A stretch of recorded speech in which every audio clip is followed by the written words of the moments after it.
High dear friends, welcome back to Kiran fight sports channel. IPL 2025లో Royal Challengers Bengaluru team ఎప్పుడు బలంగా ఉంటుంది and ప్రపంచ ప్రఖ్యాత బ్యాటర్ విరాట్ కోహ్లీ ఉంటాడు. కానీ వాళ్ళ కప్ అయితే ఎప్పుడు కొట్టలేదు.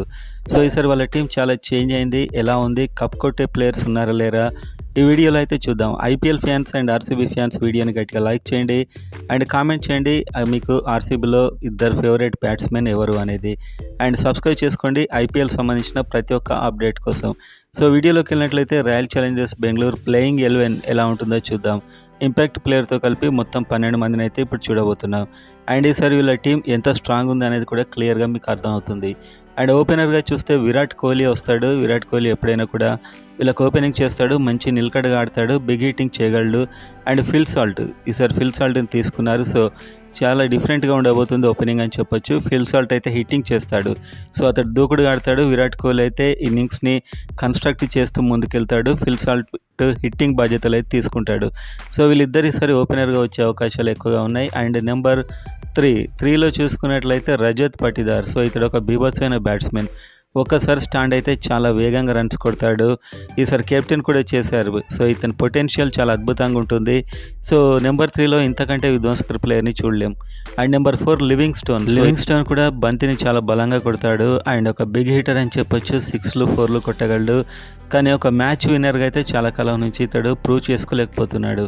ఇతడు వస్తాడు నెంబర్ 4లో. అండ్ నెంబర్ 5 చూస్తే Devdutt Padikkal. So Indian player, ఇతడు ఒకప్పుడు స్టార్ కానీ ఈ మధ్య కాస్త తగ్గాడు. ఇతన్ని తీసుకునే అవకాశాలు నెంబర్ 5లో ఎక్కువగా ఉన్నాయి. ఎందుకంటే విదేశీ ప్లేయర్స్ లిమిట్ ఉంది కాబట్టి ఇతడు ఖచ్చితంగా టీంలో ఉంటాడు. అండ్ నెంబర్ 6 చూసినప్పుడు జితేష్ శర్మ. సో ఇతడు ఇండియాకి సంబంధించిన బ్యాట్స్మెనే అండ్ మంచి నిలకడ ఆడతాడు, ఫాస్ట్గా ఆడగలడు. సో ఇక్కడ 6 వరకు అయితే వీళ్ళకు ఫెంటాస్టిక్ బ్యాటింగ్ లైనప్ ఉంది. అండ్ నెంబర్ 7లో Tim David. So Tim David కూడా ఒక ఫినిషర్, మెయిన్గా చివర్లో వచ్చి అయితే మ్యాచ్ని గెలిపిస్తాడు అండ్ పెద్ద హిట్స్ కొట్టగలడు. 6లు 4లు అవలీలా కొట్టగలడు. అండ్ నెంబర్ 7 వరకు బ్యాటింగ్ లైనప్ చాలా బలంగా ఉంది. Number 8 Krunal Pandya, spinner cum all rounder. So Krunal Pandya batsmen లానే ఆడతాడు, ఆల్మోస్ట్ అంతకంటే ఫాస్ట్ కూడా ఒక్కొక్కసారి ఆడతాడు. Match winning batting and bowling రెండూ చేయగలడు. సో వీళ్ళ టీంకి ఈసారి కృణాల్ పాండ్యానే బెస్ట్ అడ్వాంటేజ్ కాబోతున్నాడు. అండ్ నెంబర్ 9 చూసుకున్నట్లయితే ఈసారి వీళ్ళకు శ్రేయస్ శర్మ ఉన్నాడు. స్పిన్ డిపార్ట్మెంట్లో యంగ్ స్పిన్నర్ని తీసుకున్నారు. ఇతడు ఖచ్చితంగా షైన్ అవుతాడు ఈసారి వీళ్ళ టీంలో. నెంబర్ 10 భువనేశ్వర్ కుమార్.